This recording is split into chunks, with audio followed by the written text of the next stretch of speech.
Ini menarik. Ada orang yang punya dorongan jiwa atau kecenderungan jiwa untuk lebih suka sendirian. Kita menyebut orang semacam ini namanya orang-orang introvert. Dia lebih nyaman, lebih bisa menikmati hidup dalam kesendirian. Orang-orang yang jenis ini itu justru lebih nyaman dalam kesendirian. Kalau kita gelisah kalau sendiri, orang-orang semacam ini itu lebih senang sendiri. Hadirnya yang lain itu merepotkan saja. Nah, kita lihat ya. Saya tidak tahu teman-teman ada di sini apa enggak. Saya menyimpulkan secara umum saja dari berbagai sumber. Coba dicek ya, teman-teman masuk introvert apa enggak. Ini dulu pernah kita bahas agak panjang di sesi psikologi, saya lupa itu. Yang pertama begini, kalau teman-teman merasa berinteraksi dengan orang itu capek, lelah saya Pak melayani teman-teman itu. Nah itu kemungkinan kita ada indikasi ke sana. Karena orang yang ekstrovert itu senang, gembira. Yang kedua, circle-nya kecil. Orang-orang yang senang sendirian itu biasanya circle-nya tidak banyak. Temannya 1, 2, 3 dan hanya itu saja.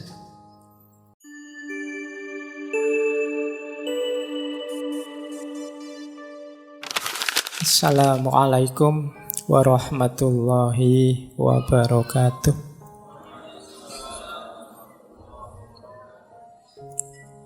Bismillahirrahmanirrahim. Alhamdulillahirabbil alamin. Wa bihi nasta'inu ala umurid dunya waddin. Allahumma sholli wa sallim wa barik ala habibina wa syafi'ina Sayyidina wa maulana Muhammadin wa ala alihi wa ashabihi wa man tabi'ahum bi ihsanin ila yaumiddin. Amma ba'du. Bismillah. Kita mulai lagi belajar kita, ngaji filsafat kita. Oke, baik. Malam hari ini sebenarnya tema yang beberapa minta saya membahas ini tentang kesendirian. Ini tidak ada hubungannya dengan jomblo atau tidak jomblo ya. Kesendirian saya tidak ngomong di level itu. Bahwa mungkin kalian merasa kok tidak dapat pasangan Pak, itu tidak ada hubungannya dengan itu malam hari ini. Kita agak dalam membahas kesendirian ini. Baik, bismillah. Nah, sekarang kita belajar tentang kesendirian. Ini nanti juga teman-teman harus tahu takarannya. Kapan saya harus sendiri? Kapan saatnya saya berbaur? Bismillah ya, kita mulai. Saya awali dari makna-makna. Jadi ada dua istilah yang terkenal sekali kalau dalam bahasa Inggris, yaitu loneliness dan solitude. Ini dua-duanya artinya kesendirian, kesepian, tapi maknanya berlawanan. Jadi loneliness itu kesannya agak negatif. Kalau solitude itu positif. Jadi sendiri yang positif dan sendiri yang negatif. Sendiri yang negatif itu kita menyebutnya kesepian. Kalau sendiri dan kita kesepian itu kan tersiksa. Kesepian itu di situ saya tulis bagian dari yang kita rasakan saat sendiri. Ada loh orang yang sendiri tapi tidak kesepian. biasanya memang dia senengnya sendiri. Makanya saya sebut itu di situ ada istilah menyendiri. Menyendiri itu memang orang yang dorongan jiwanya ingin sendiri. Jadi ada loneliness, ada solitude. Itu saya ambil dari Paul Tillich, teolog filosof. Dalam bukunya The Eternal Now. Jadi apakah kesendirian itu menyakitkan, Pak? Kalau loneliness iya, tapi kalau solitude tidak. Nanti kita akan paham bedanya apa. Jadi kalau pakai istilah bahasa Inggris ya, ada alone, ada lonely, ada solitude. Alone itu sendiri. Sendiri itu fakta. Banyak orang yang tidak mau aku sendirian, tapi faktanya sendiri. Kenyataan hidup itu alone. Pak, saya datang ngaji sendirian. Nah, itu alone. Tapi kalau Pak, saya datang ngaji kesepian saya, Pak. Nah, itu rasamu. Nah, Pak, saya datang ngaji memang ingin duduk di pojok biar tidak terganggu. Nah, ini menyendiri namanya. Nah, bedanya di situ. Ada orang yang sendiri dan tersiksa, ada yang tidak. Jadi ini bedanya ya, sendirian dan kesepian. Kalau ada temanmu, kamu sendirian enggak? Oh ya sendirian, tak temeni ya. Enggak mesti dia seneng kamu temeni. Karena kalau dia pas sendirian dan dia sukanya memang sendirian, kamu datang dan menemani, itu dia terganggu. Alah, kamu malah menemani, ini makanan mesti jatahnya harus dibagi. Ayo, mesti setelah ini minta hotspot mesti. Setelah ini, iya kan? Nah, kamu malah ganggu. Wong dia sendirian nyaman kok, kamu malah datang pengen menemani. Kecuali dia kesepian aku. Nah, butuh teman, itu baru kamu hadir menemani. Jadi ini kalian harus paham istilah-istilah dan situasi ya. Jadi orang yang sendiri itu tidak mesti kesepian. Karena memang kadang-kadang ada orang yang memang berupaya menyendiri. Jadi mungkin ngaji misalnya pengennya di pojok-pojok di luar-luar sana. Ngapain kok pengen menyendiri? Rokok saya tinggal separuh, Pak. Kalau gak mojok nanti duduk banyak teman habis. Nah, jadi tidak selalu orang itu tidak suka dengan kesendirian. Ada juga yang memang mencari kesendirian. Ya dalam situasi tertentu nanti ada banyak sekali situasi-situasi yang perlu kita dalami. Baik, jadi ini dasarnya ini ya, nanti kita membahas ini. Antara yang positif dan yang negatif. Antara sekedar sendirian dan yang tersiksa oleh kesendirian namanya kesepian. Atau orang yang memang sengaja ingin sendiri. Hari ini banyak yang pakai istilah me time. Berarti ini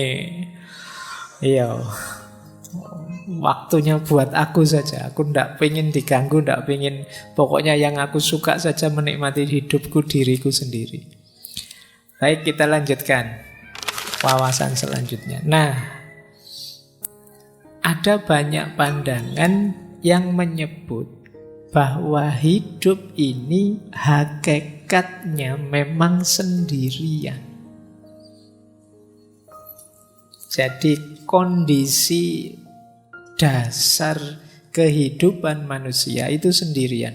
Mungkin teman-teman pernah dengar semacam peribahasa, kita lahir sendirian, hidup sendirian, dan mati juga sendirian. Berarti hakikatnya sendirian hidup ini. Kondisi murni dasar manusia itu sendirian. Tapi kan dalam kenyataannya kita berhubungan, Pak. Kita berinteraksi dengan orang, Pak. Nah, interaksi dan hubungan itu kalau sendirian tadi yang hakiki, berarti interaksi dan hubungan itu sifatnya artifisial. Jadi sifatnya tidak hakiki. Tidak ada hubungan yang tidak berpisah. Semua hubungan, semua relasi pasti pada saatnya berpisah. Berarti memang hakikat hidup ini sendiri.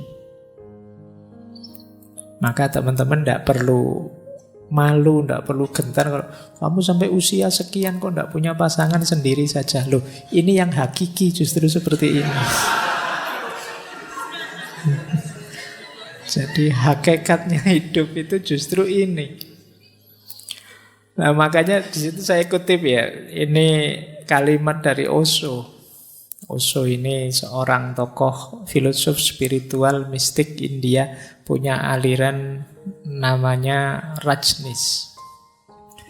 Kapan-kapan kita bahas beliau, seorang manusia spiritual. Judul bukunya menarik, The Sound of One Hand Clapping, suara satu tangan yang bertepuk. Itu lebih kesepian lagi itu. Ya, jadi tepuk tangan tapi tangannya satu. Kata Osho, kita lahir sendiri dan akan mati sendiri. Di antara dua kenyataan tersebut, kita menciptakan 1001 ilusi tentang kebersamaan. Yakni semua jenis hubungan, pertemanan, permusuhan, cinta, kebencian, dan seterusnya. Kita menciptakan aneka halusinasi hanya untuk menghindari fakta bahwa kita adalah sendirian.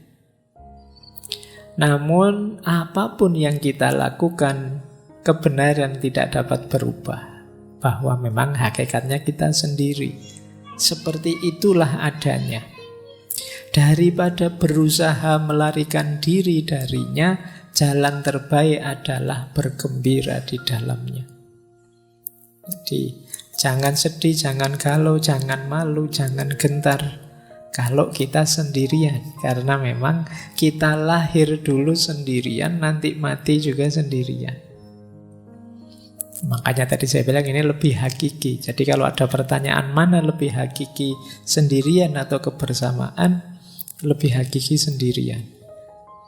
Ini jawaban malam hari ini ya, karena minggu depan teorinya beda. Jadi makanya tadi saya bilang, yo kamu nikmati teori demi teori, nanti cari yang paling cocok untuk hidupmu.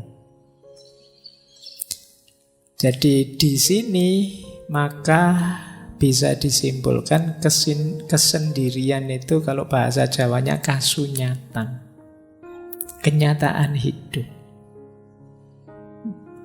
Nanti ada yang bilang, kenapa sih kok hakikatnya hidup itu sendirian? Karena kita ini menghidupkan diri kita, yang bisa memahami ya kita, yang mengerti kita ya kita. Tidak ada orang yang bisa memahami kita sampai detail, sampai level paling kecil. Yang sahabat paling dekat pun paling ngerti gambaran umum saja kita. Tidak ada orang yang begitu pahamnya tentang kita selain diri kita sendiri.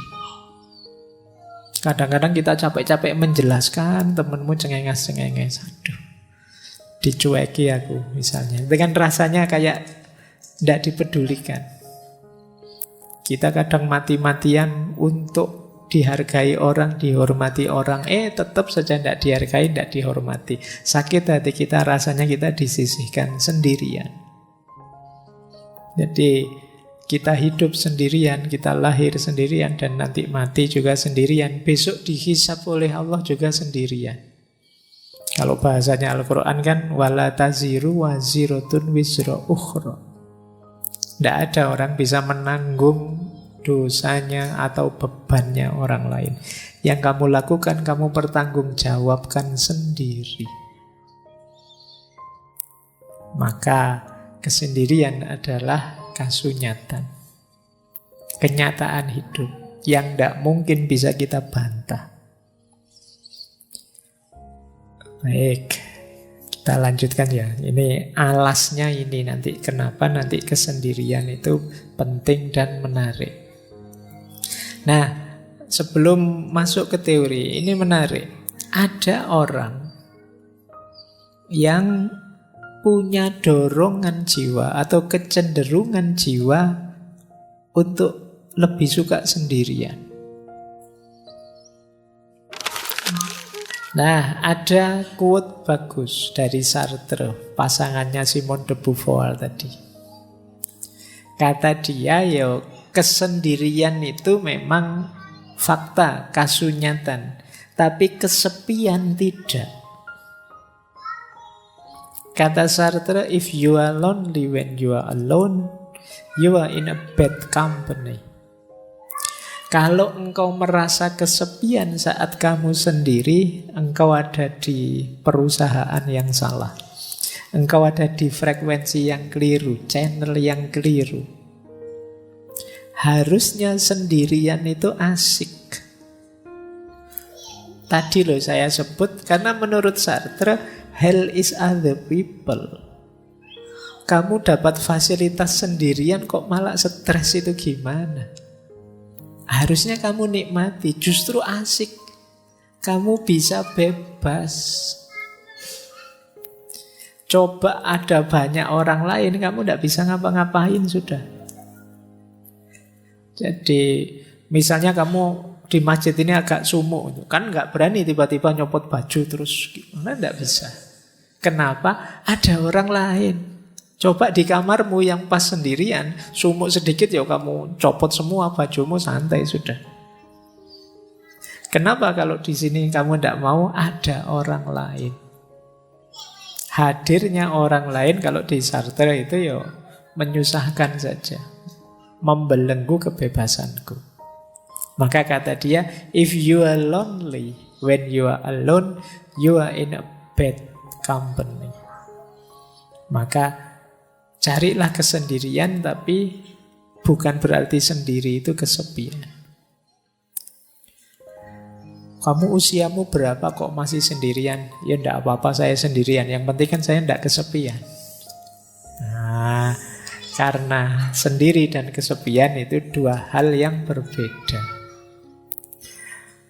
Baik, jadi versinya Sartre ya, kita memang harus merayakan kesendirian tanpa harus merasa kesepian.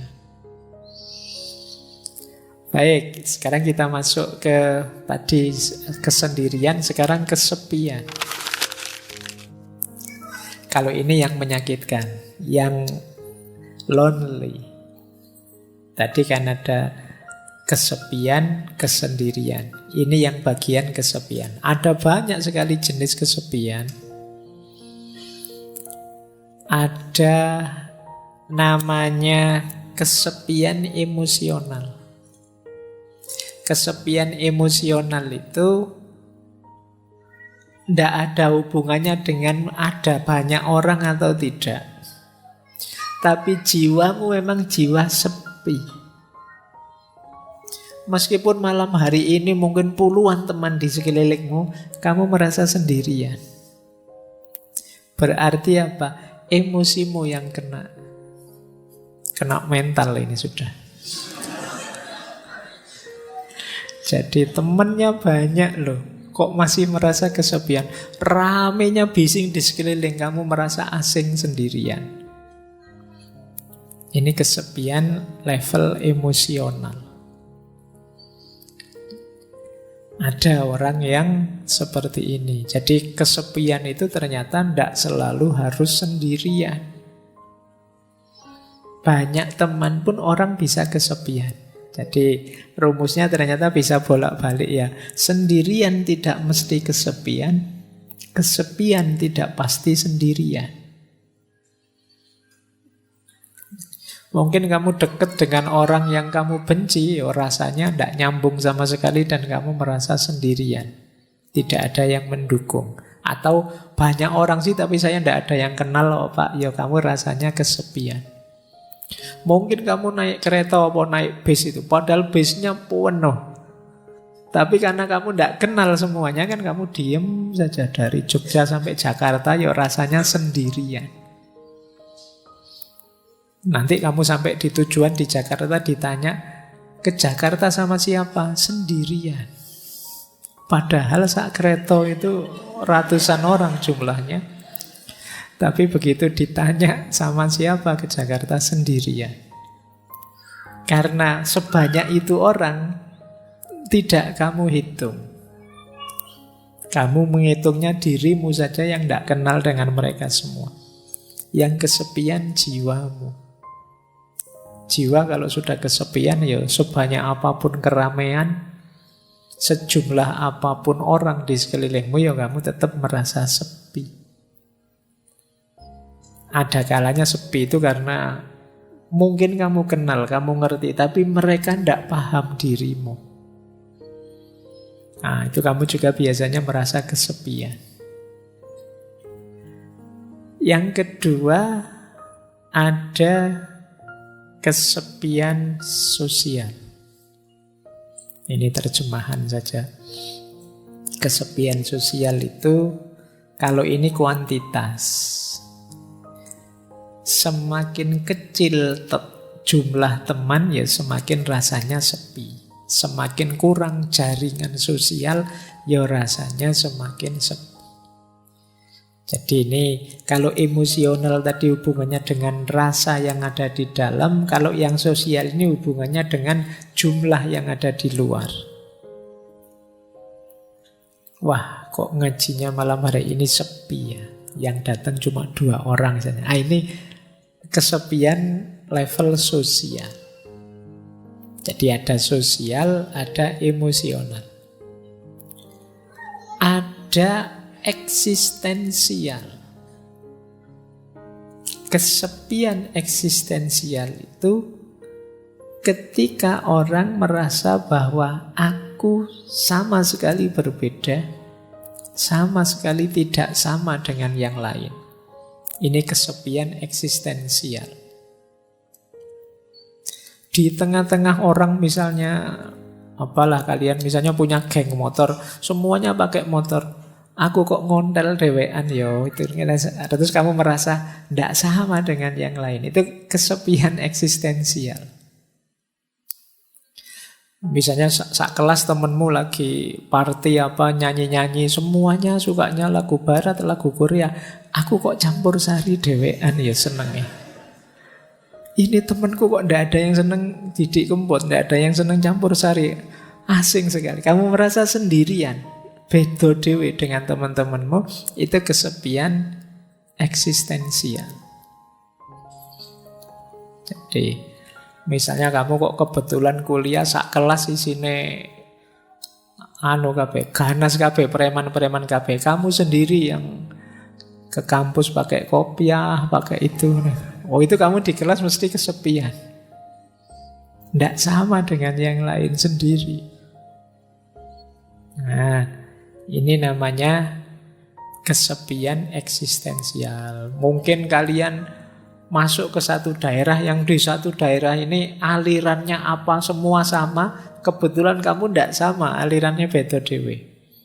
Kamu akan kesepian di situ. Itu namanya kesepian eksistensial. Misalnya kalian yang biasanya tidak kunut subuhnya, masuk ke desa yang kalau subuh kunut. Begitu habis iktidal, imamnya bilang maunya baca kunut, Allahumma, kamu malah sujud. Nah, itu kesepian eksistensial. Itu kamu beda dewe aliranmu. Yang lain baca kunut, kamu sujud. Sama seperti sholat id, takbir 7 kali, kamu malah ya ruku, ya sujud. Yang lain cuma takbir loh. Nah, itu kesepian eksistensial itu namanya. Jadi baik, dalam hidup ini kadang-kadang kita mengalami ini. Bahkan ada kalanya pikiran kita tidak dipahami orang. Semuanya versi A, padahal menurutmu yang benar versi B. Kalian akan merasa kesepian. Itulah kesepian eksistensial. Nah, 3 yang terakhir situasional. Ada istilah kesepian sementara. Kesepian sementara itu dalam kondisi di waktu tertentu saja kamu merasa kesepian. Saya kesepian, Pak. Kalau malam hari saja sebenarnya, Pak. Kalau siang enggak. Kalau siang temannya banyak saya, Pak. Nah, itu kesepian yang sementara saja. Ada yang kesepian kronis. Ini kayak penyakit ya. Kebalikannya kesepian yang sementara, yang transien. Ada transien, ada kronis. Kalau yang kronis ini rasanya sepi terus. Kalau tadi kan sementara. Kayak kalian baru putus itu loh. Itu kan kamu kalau bikin puisi, hidupku rasanya dipenuhi kesepian. Itu kesepian terus, itu kronis sudah. Jadi kamu situasi apapun yang kamu hadapi, kamu merasa sepi. Jadi beda dengan transien tadi. Kalau transien di waktu tertentu saja. Kalau kronis ya ada kesepian situasional. Kesepian situasional itu syarat dan ketentuan tertentu yang membuat kamu terasa sepi. Pak, saya itu kesepian kalau akhir bulan. Kenapa? Uang saya habis. Nah, itu berarti situasional. Saya kalau akhir bulan rasanya sepi. Kenapa? Teman-teman menghindar semua, Pak. Kenapa? Ya mereka tahu kalau saya sudah tidak punya uang lagi. Mereka khawatir tak utangi mungkin. Ini kesepian situasional.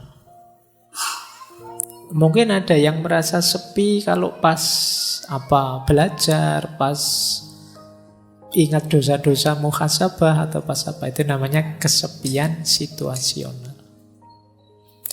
Jadi dari sini sebenarnya bisa kita simpulkan tidak ada orang yang tidak mengalami kesepian. Setiap orang punya kesepiannya sendiri.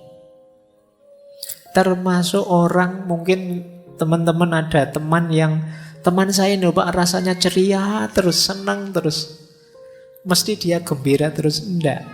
Pastikan saja dia pasti punya momen-momen sepinya sendiri. Entah kapan, entah dalam situasi apa. Mungkin saat nilainya jatuh dari A jadi E, rasanya sepi. Atau mungkin pas sakit, atau mungkin pas apa. Meskipun kesendirian itu kasunyatan, tapi ternyata kesepian juga kasunyatan. Karena apa? Karena tidak ada orang yang tidak punya titik sepi dalam hidupnya. Setiap orang punya titik sepinya sendiri. Apakah itu emosional, sosial, eksistensial, apakah sementara, kronis, atau situasional. Jadi, kalau menghadapi kondisi semacam ini berarti baik kesendirian maupun kesepian adalah sesuatu yang harus kita terima. Jadi jalan pertama untuk menyikapinya, jangan menyangkal. Terimalah bahwa, oh iya Pak, saya kadang-kadang memang merasa sepi. Entah dalam situasi apa. Bahkan nanti di belakang kita masuk ke tema orang yang sengaja ingin menyepi. Dalam agama ini mulia. Jadi yang jelas, kesendirian dan kesepian itu dua hal yang sama-sama eksistensial kita alami dalam hidup kita. Nah, ada yang punya perspektif seperti ini. Punya perspektif bahwa kesepian itu lahir sebenarnya karena ada keinginan untuk dipahami yang tidak terpenuhi. Kenapa kok setiap orang punya titik sepinya sendiri? Karena dalam hidup pasti ada hal di mana kita ingin dipahami dan orang lain tidak bisa memahami kita. Dan kita jengkel, dan kita kecewa, dan kita marah, dan kita merasa diabaikan, dan lain sebagainya. Di titik itu kita merasa kesepian. Mau saya gini loh, kok teman-teman itu enggak paham-paham sih. Itu kan kita jengkel. Keinginanku itu seperti ini loh, kok teman-teman enggak peduli sih. Itu kan terus kita jengkel. Di situ kita merasa kesepian. Makanya katanya Carl Jung yang dulu pernah kita bahas, kesepian tidak datang karena tidak adanya orang di sekelilingmu, namun karena engkau tidak mampu mengungkapkan segala yang menurutmu penting. Ada hal penting ingin kita ungkapkan, tapi orang lain tidak paham-paham.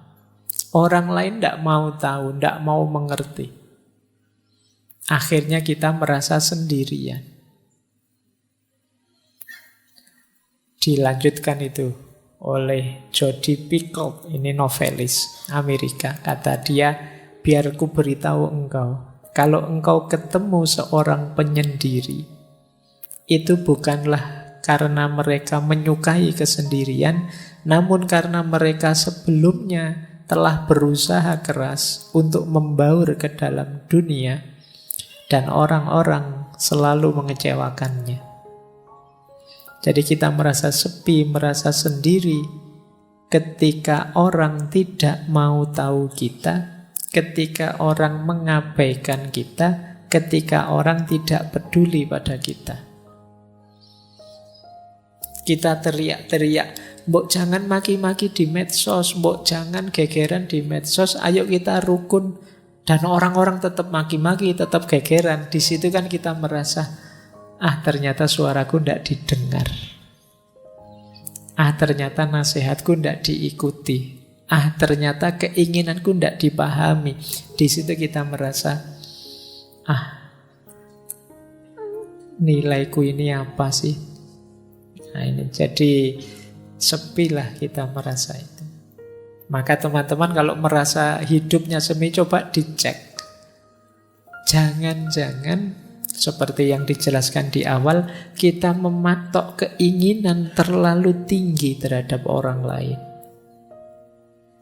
Kita ingin orang lain paham kita ingin orang lain suka pada kita ingin orang lain peduli pada kita ingin orang lain memperhatikan nasihat kita.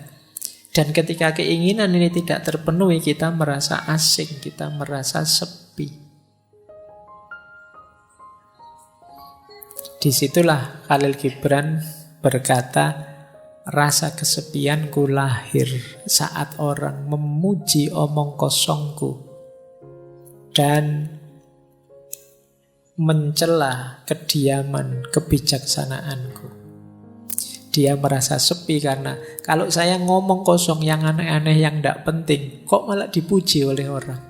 Semuanya nge-like, semuanya suka, padahal itu cuma isinya prank-prank yang tidak jelas. Tapi pas saya serius ngomong yang mantep-mantep, atau saya diam dalam rangka bijaksana, orang malah mencelaku. Sekarang kan banyak orang yang mencela kediaman. Mencela kediaman itu maunya semua orang disuruh bersuara. Ya contoh paling mudah, di grup-grup WA itu saya kemarin di semua grup kan isinya innalillahi, selamat itu. Isinya kan banyak itu. Seolah-olah yang tidak mengucapkan dan tidak nulis di WA dianggap sesuatu yang tercela. Padahal mungkin yang tidak ngirim WA itu yang serius berdoa, ngirim Fatihah, mendoakan. Sementara yang ngirim innalillahi ya copy paste atasnya saja. Ya, tapi lebih dihargai yang copy paste karena tampil. Tidak tampil dianggap tidak ada. Itu situasi hari ini begitu. Nah, Ini bahan refleksi kita lagi. Jangan-jangan rasa kesepian kita karena kita berharap terlalu banyak pada orang lain. Akhirnya kita kecewa, akhirnya kita merasa marah, merasa tersisih, merasa tidak dipedulikan. Kalau memang ini masalahnya, saatnya kita berhenti terlalu berharap pada orang lain. Ayo bahagia dengan diri kita. Kenapa? Karena rasa kesepian yang membelit diri kita itu bahaya secara psikologis. Ini saya ambilkan dari satu penelitian yang menjelaskan rutenya orang kesepian. Orang kesepian itu kan mesti akarnya karena kecewa, tidak bisa ngeblend, tidak bisa berbaur dengan dunia di sekelilingnya. Biasanya orang ini terus menyalahkan dirinya sendiri. Kenapa aku kok introvert ya? Kenapa aku kok ndak bisa ramah ya? Kenapa aku kok ndak bisa? Jadi biasanya terus disalahkan dirinya sendiri. Orang tidak menghargai dia, disalahkan dirinya. Orang tidak peduli padanya, tadi disalahkan dirinya. Dia menyalahkan dirinya terus, sehingga akhirnya meruntuhkan self-esteem-nya, kebanggaannya pada dirinya. Kalau orang sudah runtuh kebanggaan pada dirinya, dia akan mengalami stres berat. Saya tidak berani bilang depresi ya, nanti depresi tambah nemen. Orang stres berat itu nanti sistem imunnya kacau, dia mudah sakit, ya karena hormon kortisolnya meningkat. Tidak enaknya di penelitian itu disebut resiko kematiannya tinggi. Nah, jadi ternyata ada korelasinya. Orang yang merasa kesepian, resiko kematiannya meningkat. Di penelitian itu disebut ya, stres berat itu setara dengan merokok 1 bungkus per hari. Bahayanya. Nah, loh. Berarti kalau teman-teman, tapi Pak kalau saya pas stres itu malah ngerokok Pak.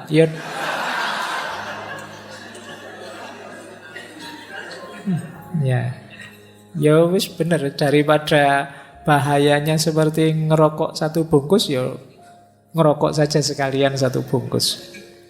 Ya memang bahayanya itu. Atau dan lebih beresiko daripada obesitas. Dan lebih mempengaruhi kesehatan daripada orang yang tidak mau olahraga. Jadi ternyata efeknya bisa ke kesehatan. Meskipun tadi hanya kesepian. Sepi, menyalahkan diri sendiri, stres, dan mati. Resiko kematiannya tinggi. Oke, baik. Semoga teman-teman yang sedang sendirian tidak kesepian. Kalau kesepian, jangan selalu menyalahkan diri sendiri. Kesepian tidak apa-apa, asal gembira. Senang, menikmati. Alhamdulillah ya Allah, aku sendirian, tidak ada yang ganggu. Alhamdulillah sepi sekarang. Tidak repot lagi, tidak apa-apa. Maknai saja secara positif, biar tidak stres. Oke, kita lanjutkan.